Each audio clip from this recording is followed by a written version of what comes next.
Allô, j'espère que tu es en pleine forme. Ici Michel Tédallaire de l'Académie de cyberbienveillance. Dans cette capsule, je te parle de cyberintimidation et cyberviolence chez les enfants victimes. Comment les identifier et réagir efficacement? C'est l'article 2 de notre campagne sur comprendre et prévenir la cyberintimidation et la cyberviolence. La cyberintimidation et la cyberviolence sont des menaces réelles pour les enfants et les adolescents qui sont souvent vulnérables face à ces agressions en ligne. En tant que parent ou éducateur, il est essentiel de savoir identifier les signes de cyberintimidation chez les jeunes et de connaître les mesures à prendre pour les protéger. Cet article vise à vous fournir des outils pratiques pour reconnaître et traiter la cyberintimidation chez les enfants.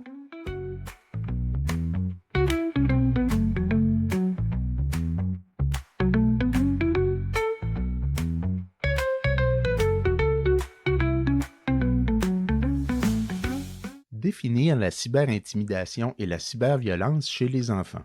La cyberintimidation chez les enfants prend de nombreuses formes, allant des moqueries sur les réseaux sociaux aux menaces directes, en passant par le partage non consenti d'images ou de vidéos.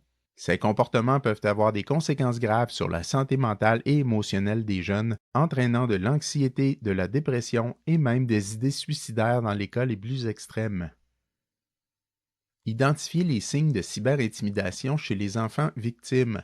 Les enfants qui subissent de la cyberintimidation peuvent montrer des signes tels que un repli sur eux-mêmes ou un isolement social, une baisse soudaine des performances scolaires, des changements dans leur comportement en ligne comme la suppression de comptes ou la modification de paramètres de confidentialité, des signes de détresse comme des pleurs fréquents ou une perte d'intérêt pour des activités qu'ils appréciaient auparavant. Mesures à prendre pour protéger les enfants victimes. Tout d'abord, maintenez la communication ouverte. Encouragez votre enfant à parler de ses expériences en ligne sans crainte de jugement ou de répercussions. Assurez-le de votre soutien inconditionnel. Documentez les preuves. Conservez des copies de tous les messages ou contenus impliqués dans l'intimidation. Cela peut être utile si des mesures disciplinaires ou légales doivent être prises. Signalez l'intimidation. Contactez les administrateurs des plateformes où se produit l'intimidation pour qu'ils prennent des mesures appropriées. Dans certains cas, il peut être nécessaire d'impliquer l'école ou même les autorités.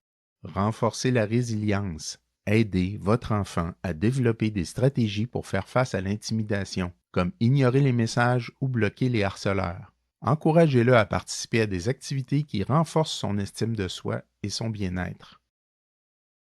Protéger les enfants contre la cyberintimidation et la cyberviolence est un enjeu de taille dans le monde numérique actuel. En restant vigilant et en adoptant une approche proactive, vous pouvez aider à prévenir ces comportements nuisibles et à assurer un environnement en ligne plus sûr pour vos enfants.